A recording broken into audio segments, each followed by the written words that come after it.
For Black History Month, I'm talking about the work of one Black biblical scholar or theologian every day, and today is Angela Parker's book, If God Still Breathes, Why Can't I? Black Lives Matter and Biblical Authority. Parker's central argument is simple, yet for all its simplicity is profoundly challenging, and unfortunately I think many people, once they hear the central argument, will shut the book and never touch it again, despite how important this argument is for virtually every conversation we have around the Bible and its authority. Parker's central argument is this: doctrines of biblical inerrancy and biblical infallibility ultimately support ideologies of white supremacy. Parker's argument begins with the observation that all theology is contextual theology. That is to say, all theology is affected by the identity and social location of the person doing the theology. There is no such thing as neutral theology.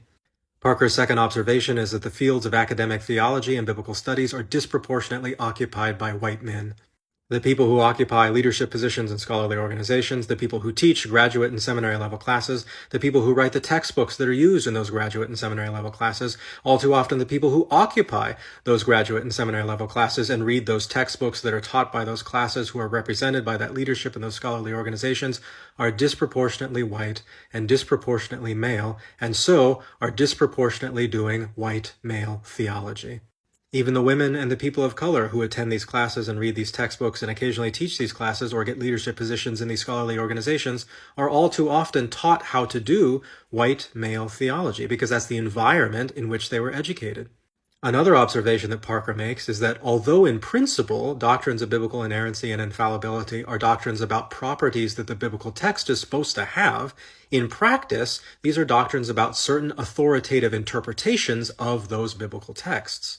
That is to say, if you think the Bible is inerrant and you think your interpretation is correct, you're likely to think that your interpretation is inerrant as well. If we combine all these observations, then we're in a situation where white male theology and biblical interpretation is inerrant. And if any other kind of theology challenges this inerrant white male theology, then it must necessarily be incorrect. And in a world where white male theology is the only inerrant kind of theology, white supremacy reigns. Parker's book is full of historical and interpretive demonstrations of her central argument, along with autobiographical reflections about her own time in graduate and seminary level education. This is my favorite of the 28 books I've talked about this month, and I'm not just saying that because she graduated from the same school that I did, and she used to call me Hebrew Bible Boy.